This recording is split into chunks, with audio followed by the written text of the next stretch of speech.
Assalamualaikum warahmatullahi wabarakatuh. Perkenalkan, saya Ika Atika, calon guru penggerak angkatan 9 SDN Semenan 09 Pagi. Pada kesempatan siang hari ini telah hadir bersama saya Ibu Badriah SPD, Kepala SDN Semenan 09 Pagi. Insya Allah saya akan mewawancarai beliau terkait dengan pengambilan keputusan yang biasa dilakukan oleh seorang kepala sekolah. Assalamualaikum Ibu. Waalaikumsalam Bu Ika. Gimana kabarnya hari ini Bu? Alhamdulillah baik, sehat. Alhamdulillah saya senang dengarnya Bu. Baik Ibu, terima kasih sudah meluangkan waktunya dan memberikan kesempatan kepada saya. Saya akan mewawancarai Ibu terkait dengan tugas wawancara pengambilan keputusan, salah satu tugas yang harus saya penuhi dalam pelatihan calon guru penggerak angkatan 9. Baik Bu Ika. Langsung saja Bu ke pertanyaan yang pertama. Selama ini apakah Ibu mengalami kasus-kasus yang merupakan dilema etika ataupun bujukan moral? Ya, terima kasih Bu Ika.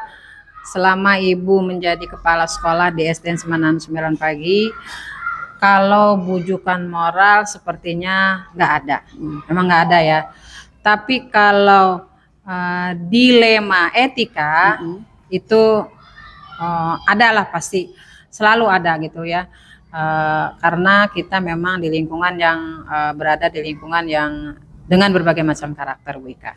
Iya, berarti pernah ya Bu ya atau ada ya? Ada terjadi ya. Terus Bu, bagaimana Ibu menjalankan pengambilan keputusan dari masalah tersebut?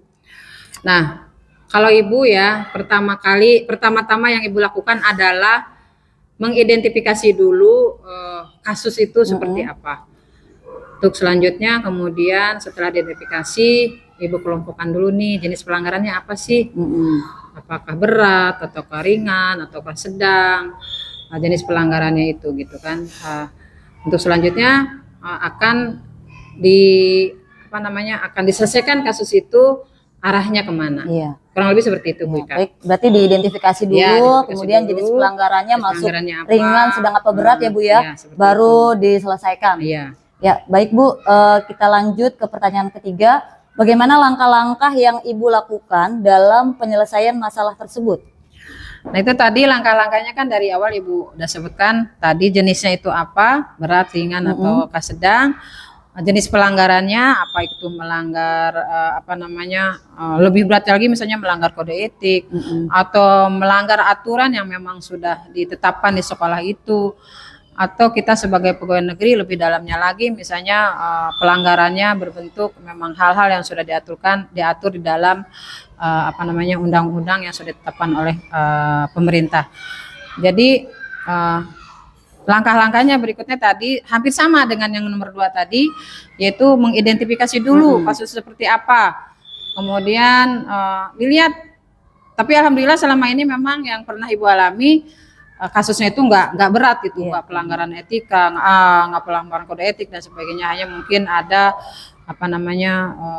agak mengabaikan misalnya dari daftar hadir lah, dari kehadiran, atau misalnya sering terlambat, hanya seperti itu. Ada mungkin juga kalau diberikan tugas tidak tepat waktu sih, hanya itu aja sih. Jadi Ibu kategorikan dulu jenis-jenis seperti apa, kemudian baru dibuat langkah-langkahnya. Kalau misalnya udah ketahuan ini hanya sekedar yang ringan-ringan saja, biasanya dilakukan pendekatannya itu secara persuasif dulu sebelum kita lihat nih apa ada perubahan atau tidak.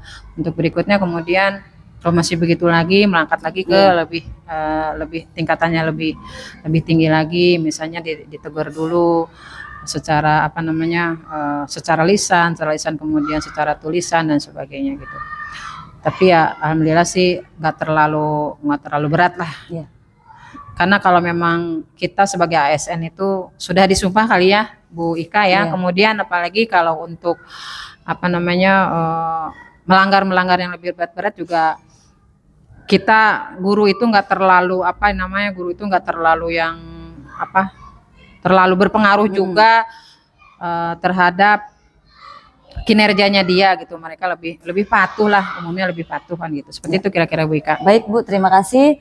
Kemudian Bu, hal apa yang menurut Ibu efektif dalam pengambilan keputusan pada kasus dilema etika?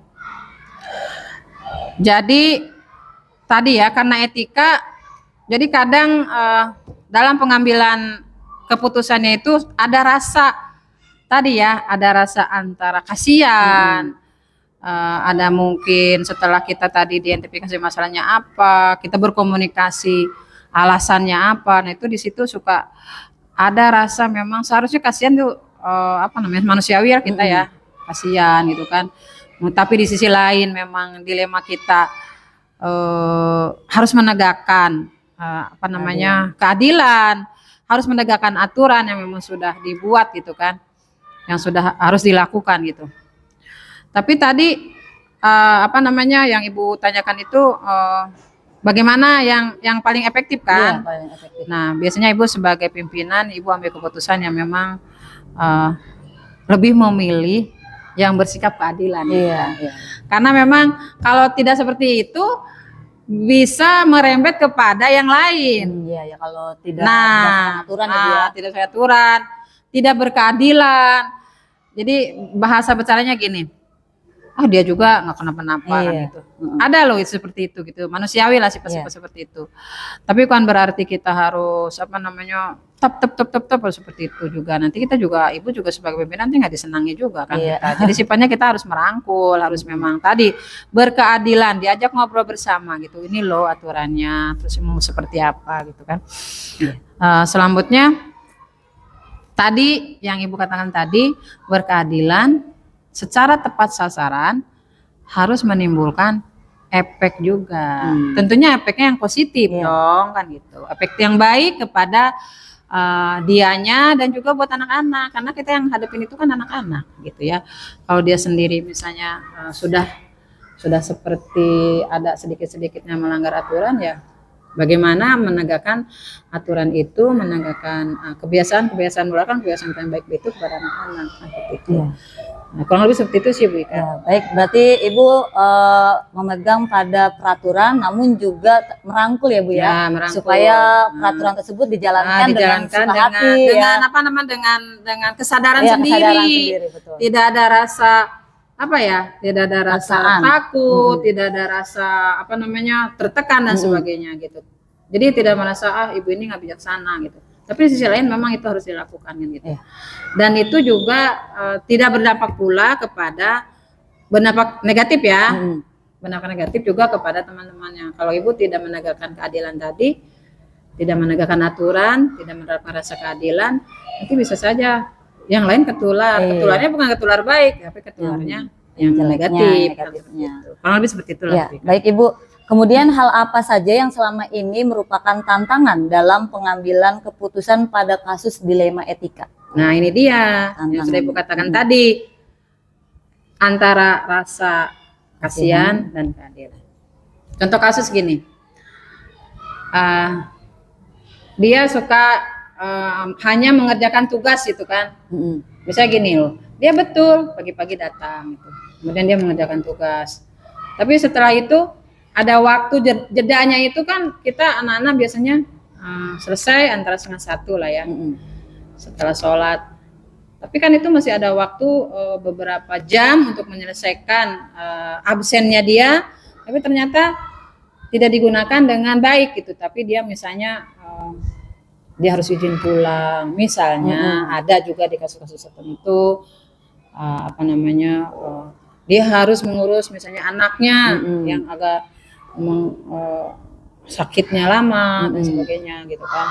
Nah, di sisi lain kan kita memang kadang ya suaminya yang apa namanya yang lagi mengurus suaminya yang sakit gitu kan.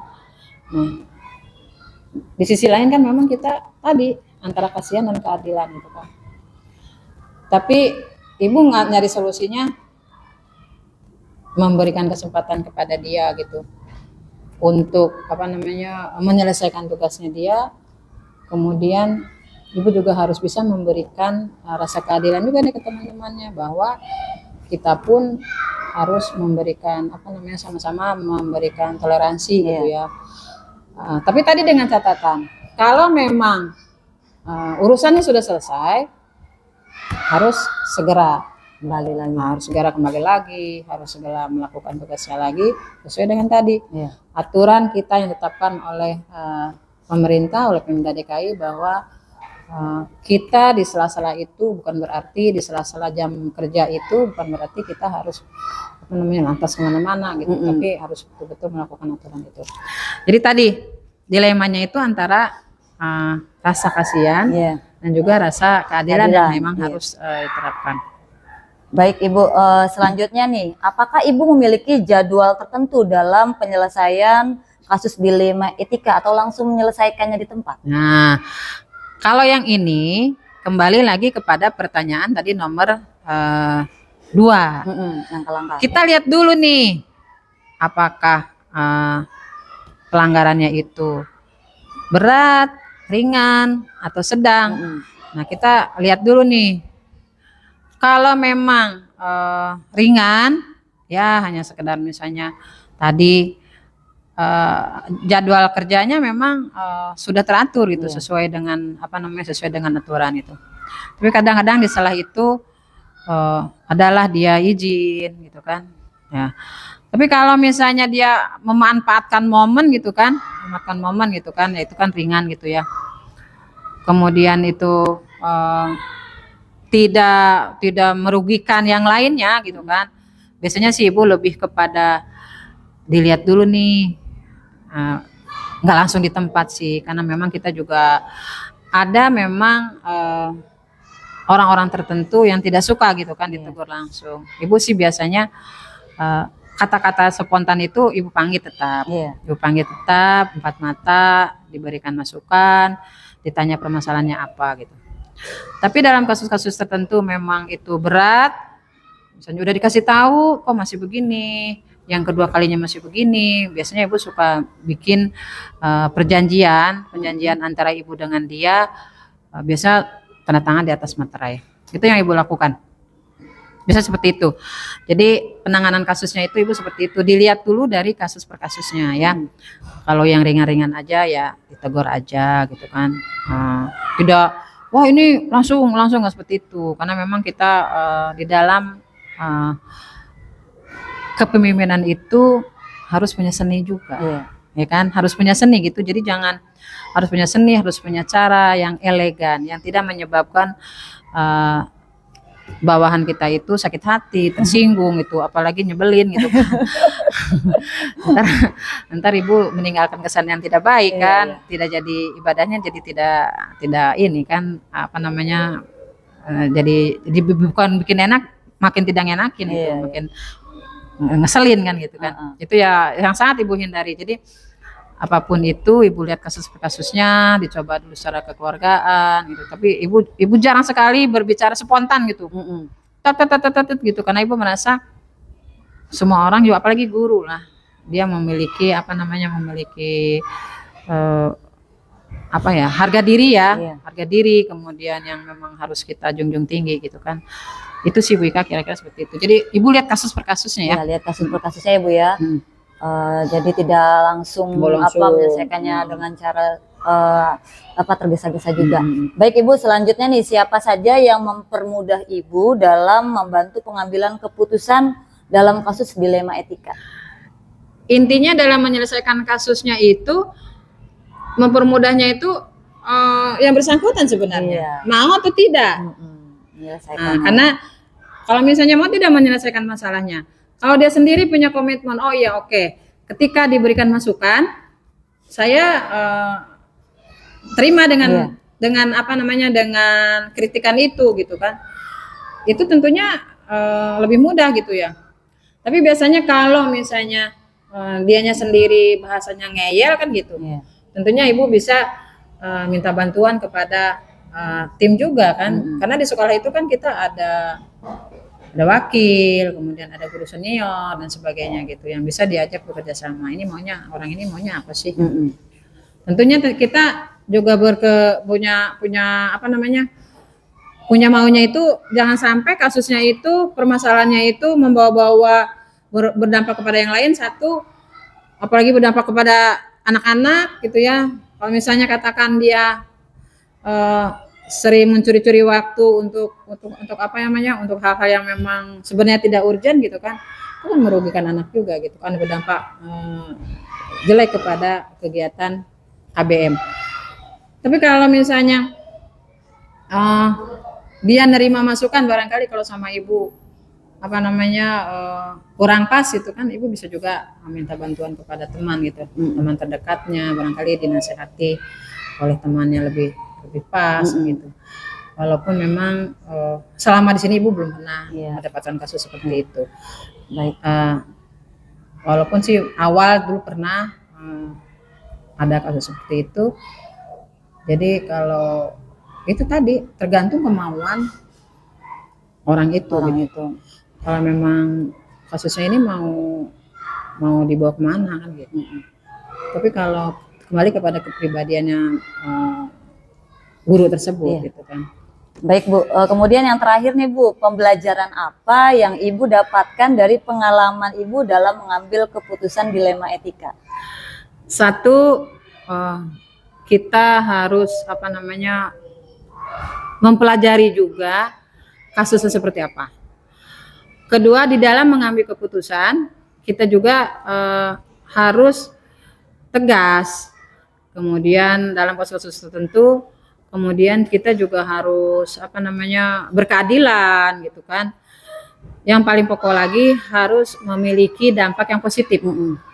Percuma gitu kan kalau kita ngangong akhirnya menjadi apa namanya tidak efektif, tidak berdampak baik kepada orang tersebut, menurut ibu ya percuma gitu. Ya jadi pelajaran dari kasus itu tadi yaitu tadi pada saat mengambil keputusan itu kita harus memang berdampak positif, kemudian menimbulkan efek yang positif juga, bukan malah membuat gosip. Ya. Nah, itu yang bahaya gitu kan, sehingga dia merasa dipermalukan gitu ya. Jadi kita memang harus berhati-hati lah. Jadi kepala sekolah itu harus berhati-hati dalam hal mendampingi guru yang memiliki kasus ya, memiliki karakter yang kurang baik kan gitu. Jadi itu tugas kita gitu ya, supaya apa tadi tidak berdampak kepada apa namanya berdampak buruk gitu.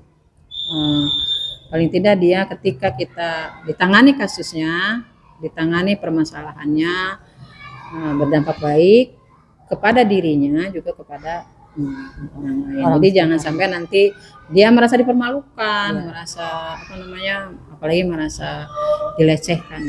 Kira-kira seperti itu sih Bu. Ya, berarti tadi Ibu menyampaikan bahwasanya dalam mengambil keputusan itu harus berkeadilan, kemudian juga harus tegas dan tentunya punya dampak yang positif, ya Bu ya, bagi positif kepada dirinya dan juga lingkungan kerjanya gitu. Baik. Itu yang paling pokok. Ya, Bu, ya. Jadi jangan sampai kasusnya itu bukannya selesai, malah dianya sendiri merasa dipermalukan, merasa apa namanya, merasa aibnya diumbar dan sebagainya. Itu sih udah Ibu rasa itu di situ ada prinsip berkeadilan gitu kan. Baik Ibu, terima kasih atas keluangan waktunya sudah berbincang-bincang dengan saya, sudah bersedia untuk diwawancarai terkait dengan pengambilan keputusan yang dilakukan oleh Ibu selaku kepala sekolah. Tentunya di sini saya mendapatkan manfaat yang luar biasa, menambah pengalaman saya dalam hal belajar mengambil keputusan ya Bu.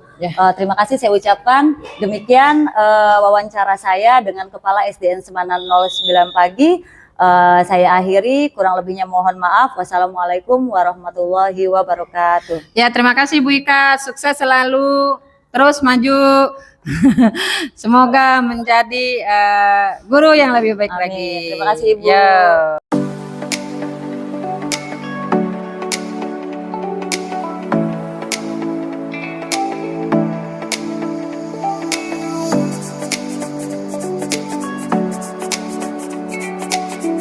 Assalamualaikum warahmatullahi wabarakatuh. Waalaikumsalam warahmatullahi wabarakatuh. Salam sehat dan bahagia Bapak Guru hebat di seluruh Indonesia. Bersama saya Ika Atika, calon guru penggerak Angkatan 9 dari SDN Semanan 09 Pagi. Pada kesempatan pagi ini saya akan mewawancarai Bapak Dede Mulyana selaku Kepala SDN Semanan 10 Pagi. Assalamualaikum Bapak. Waalaikumsalam warahmatullahi wabarakatuh. Bagaimana kabarnya hari ini Pak? Alhamdulillah baik. Bagaimana Ibu? Alhamdulillah sehat juga Pak. Baik. Sebelumnya saya ingin mengucapkan terima kasih kepada Bapak karena sudah meluangkan waktunya untuk bisa diwawancarai ya Pak. Baik. Tugas ini saya lakukan sebagai salah satu bentuk tanggung jawab saya dalam pelatihan calon guru penggerak angkatan 9. Pada kesempatan ini saya akan mewawancarai Bapak terkait dengan pengambilan keputusan. Baik. Oke, langsung saja ke pertanyaan pertama terkait pengambilan keputusan. Selama ini, apakah Bapak dalam mengambil keputusan ini pernah mengalami kasus-kasus dilema etika ataupun bujukan moral? Ya. Ada. Jadi begini Bu, dilema etika itu situasi yang terjadi ketika seorang harus mengambil keputusan di antara dua keputusan secara moral itu benar, tetapi bertentangan. Sedangkan dilema moral itu adalah situasi yang terjadi juga sama ketika seorang itu dalam mengambil keputusan di antara dua pilihan yang benar atau salah. Baik, berarti pernah ya Pak ya mengalaminya. Ya, selanjutnya nih Pak Dede, bagaimana Bapak menjalankan pengambilan keputusan dari masalah-masalah tersebut? Tentu kita harus identifikasi dulu permasalahan tersebut ya, supaya kita bisa tahu bagaimana inti permasalahan yang sebenarnya ya. Kemudian setelah itu kita kumpulkan data ya. Kemudian setelah itu mungkin nanti kita musyawarahkan baru kita ambil suatu keputusan. Baik, berarti diidentifikasi masalahnya dulu, kemudian nanti dibicarakan mungkin secara empat mata ya Pak ya. Betul. Sama guru yang bersangkutan ataupun karyawan yang bersangkutan, baru diobrolin masalah penyelesaiannya seperti apa ya Pak. Selanjutnya nih Pak, bagaimana langkah-langkah yang Bapak lakukan dalam penyelesaian masalah? Yaitu seperti tadi nih, kan kebetulan di sini itu ada masalah anak tersebut rajin. Iya. Dari sisi pengetahuan anak tersebut itu dia memang agak ketinggalan, tapi bukan anak ABK. Ya. Tapi di sisi akademik dia itu ada kelebihan. Nah, makanya kita lihat kenapa anak tersebut bisa seperti itu. Gitu. Jadi kita cari data, kemudian panggil kedua orang tuanya. Nah, kemudian kita melakukan pendekatan gitu ya, pendekatan dengan orang tua. Kenapa anak tersebut bisa terjadi seperti ini? Kemudian baru kita bisa mengambil keputusan setelah data tersebut kita terkumpul dengan lengkap. Gitu, ya. Berarti memastikan sumber informasinya terlebih dahulu betul. Ya Pak ya. Cari informasinya dengan benar, baru diambil tindak lanjut ya, baru penyelesaiannya. Baik Pak, yang berikutnya nih, hal apa saja yang Bapak anggap efektif dalam pengambilan keputusan pada kasus dilema etika? Ya tentunya kita dengan cara bermusyawarah. Iya, bermusyawarah. Ya. Jadi mencari jalan yang terbaik, jangan sampai nanti ada yang dirugikan. Karena permasalahan ini kan tadi saya katakan itu kan dilema etika ini kan dua-duanya benar. Cuman karena ada pertentangan ini, jadi kita ambil solusi mana yang terbaik. Yang terbaik, ya baik Pak. Musyawarah. Selanjutnya Pak, hal apa saja yang selama ini merupakan tantangan dalam keputusan pada kasus dilema etika? Yang menjadi tantangannya kira-kira apa? Yang tentunya ini kan tadi saya katakan kasus tersebut ini kan anak tersebut kan kebetulan bukan anak ABK. Nah, anak tersebut kan keputusannya diambil dinaikkan. Nah, tentu saja akan jadi timbul iri yang lain. Kenapa kok anak tersebut kurang di bawah saya, kok dia bisa naik gitu ya. Itu tentunya tantangan tersebut seperti itu. Jadi dari orang tua juga sama seperti itu. Nah, jadi kita panggil, kita musyawarahkan, kita cari penyelesaian. Jadi yang namanya suatu permasalahan tentu dalam pengambilan keputusan itu pasti ada suatu tantangan. Iya, tantangan gitu. Pasti ada. Baik Pak, yang berikutnya, apakah Bapak memiliki jadwal tertentu dalam penyelesaian kasus dilema etika atau langsung menyelesaikannya di tempat? Sebenarnya ini yang namanya di sekolah itu sudah pasti ya Bu. Setiap kelas itu pasti ada suatu permasalahan, baik itu yang tadi saya katakan, ataupun dengan anak ABK, ataupun antara siswa dengan siswa itu kan permasalahan tersebut. Ya tentu kalau hal-hal seperti itu kita lihat urgensinya.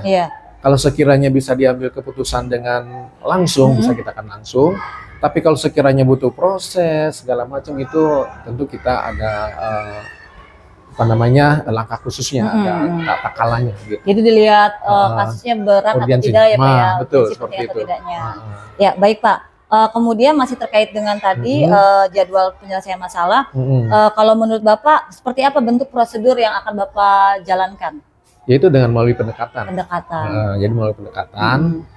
Jadi siswanya kita panggil, orang tuanya kita panggil, gurunya kita panggil. Nah baru kita kemudian kita selesaikan sehingga tercapai solusi yang terbaik. Iya, baik gitu. Pak. Selanjutnya siapa saja yang menurut Bapak bisa mempermudah dalam membantu pengambilan keputusan dalam kasus dilema etika? Yang tentunya keputusan ini kan kita tentu saja tidak bisa meninggalkan yang lain. Dalam arti di sini kita harus panggil pertama gurunya, orang tuanya, dan juga kan di sekolah itu kan ada wakil. Kita mintakan pendapatnya sehingga dengan pendapat dari beberapa orang ini bisa dituntaskan dengan baik. Jadi kita nggak sendiri ya Pak ya? Kita nggak sendiri. Jadi karena keputusan bersama itu lebih baik daripada keputusan sendiri. Karena di sekolah juga ada tim ya Pak ya, betul. Ada kepala sekolah, ada guru-guru senior ya Pak ya. Betul, itu dimintai pendapat. Baik Pak, yang terakhir nih pembelajaran apa yang Bapak dapatkan dari pengalaman dalam mengambil keputusan dilema etika? Nah Bu, jadi pengalaman yang kita ambil dari permasalahan seperti ini memang mestinya sekolah itu memiliki konsultasi etika. Nah, sehingga dalam keputusan-keputusan ini ada pihak yang membantu sehingga dapat terselesaikan permasalahan-permasalahan yang di sekolah. Seperti itu. Ya, terima kasih Bapak atas waktunya sudah bersedia diwawancarai oleh saya. Saya akhiri, kurang lebihnya mohon maaf. Wassalamualaikum warahmatullahi wabarakatuh. Dari hasil wawancara saya dengan Kepala Sekolah Dasar Negeri Semanan 09 dan 10 pagi, yaitu Ibu Badriah SPD dan Bapak Dede Mulyana SPD, dapat disimpulkan bahwasanya kedua pimpinan tersebut tentunya pernah mengalami situasi dilema etika, yaitu rasa keadilan versus rasa kasihan, serta jangka pendek versus jangka panjang. Dan tentunya keduanya memegang teguh prinsip rasa tanggung jawab di dalam pengambilan keputusan yang tentunya juga berpihak pada murid dan memperhatikan ataupun menerapkan 9 langkah pengambilan keputusan. Dalam hal ini saya merefleksikan beberapa hal. Yang pertama, hal-hal yang menarik yang dapat saya sampaikan bahwasanya setiap pemimpin itu memiliki caranya tersendiri, unik, punya karakteristik dalam menyelesaikan permasalahan yang ada, termasuk permasalahan dilema etika. Namun tentunya tetap melihat ataupun memperhatikan regulasi yang berlaku, sejauh mana urgensi masalahnya, dan berbagai pendekatan yang sesuai. Kemudian yang kedua, persamaan dari hasil wawancara saya dengan dua pimpinan sekolah tersebut, yaitu sama-sama memegang teguh regulasi ataupun aturan yang berlaku. Kemudian keduanya juga senantiasa mengidentifikasi terlebih dahulu nih masalahnya, sehingga betul-betul diambil pendekatan yang tepat yang sesuai dalam menyelesaikan permasalahan yang sedang dihadapi. Ketiga, rencana ke depan yang saya lakukan dalam pengambilan keputusan adalah tetap memegang teguh aturan ataupun regulasi yang berlaku, namun juga sesuai dengan pendekatan terbaik yang harus saya ambil, serta keputusan yang saya ambil tentunya juga harus membawa dampak yang positif bagi seluruh elemen yang ada. Yang keempat, untuk saya sendiri, saya juga pernah mengalami situasi dilema etika, di mana situasi tersebut adalah rasa keadilan versus rasa kasihan, jangka pendek versus jangka panjang, serta berpegang teguh pada aturan yang berlaku. kemudian mengedepankan nilai tanggung jawab, serta 9 langkah dalam pengambilan keputusan. Saya juga berusaha menerapkannya saat ini. Kenapa? Karena itu harus saya lakukan karena saya adalah seorang pemimpin pembelajaran di kelas saya, sehingga saya perlu menerapkan itu semua. Demikianlah yang bisa saya sampaikan dalam refleksi wawancara dari kedua pimpinan sekolah, baik itu Bu Badriah maupun Pak Dede. Saya akhiri, wassalamualaikum warahmatullahi wabarakatuh.